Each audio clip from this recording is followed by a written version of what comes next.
При организација на разни семејни прослави, родендени, крштевки, свадби и слично, честопати македонецот сака да организира во угостителски објект, ама за поевтино да си донесе домашни вино и ракија, торта како десерт или можеби вкусните домашни кифлички или салати. И до неодамна тоа се реализираше во договор со сопствениците и со менаџерите на игротеките, рестораните и на хотелите, но не со одветното готвење, чување и транспортот на храната може да заврши кобно и за домакините и за сопствениците и менаџерите на угостителските објекти. Вината за масовните труења потоа се префрлуваат едни врз други, па поучени од грешките во минатото. Во угостителските објекти веќе не може без соодветна декларација за производите што не се наменито. Ние доколку тој тип на десерт ние го немаме во нашето меню и програма, тогаш дозволуваме да гостите го организираат однадвор, меѓутоа во строго дефинирани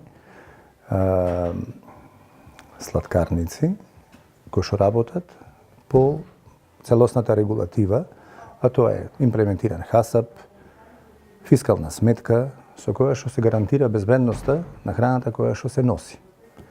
Тоа значи дека од тоа место каде што домакините ја земат својата торта, препорачуваме да ги упатат и нивните роднини да од исто место сега обезбедат некаква торта која што сакат да ја донесат.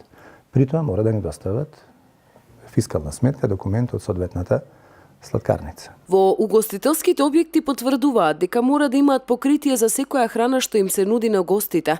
Согласно законите и храната кои тие ја подготвуваат подлежи на секојдневна проверка од страна на санитарни контроли. Во делот на контролата на температурата на тортите, која што е битна за квалитетот, правиме дополнително мерење на температурата на донесените торти во капри и доколку температурата не е соодветна, тогаш се случувало и да ги вратиме. Според Агенцијата за храна и ветеринарство, операторите каде што се послужува храна, која не е приготвена во нивниот објект, може да се заштитат со склучување договор во кој точно ќе го наведат името на лицето што е организатор на приватната забава, кое ќе ја преземе целосната одговорност во однос на квалитетот и безбедноста на храната што се послужува.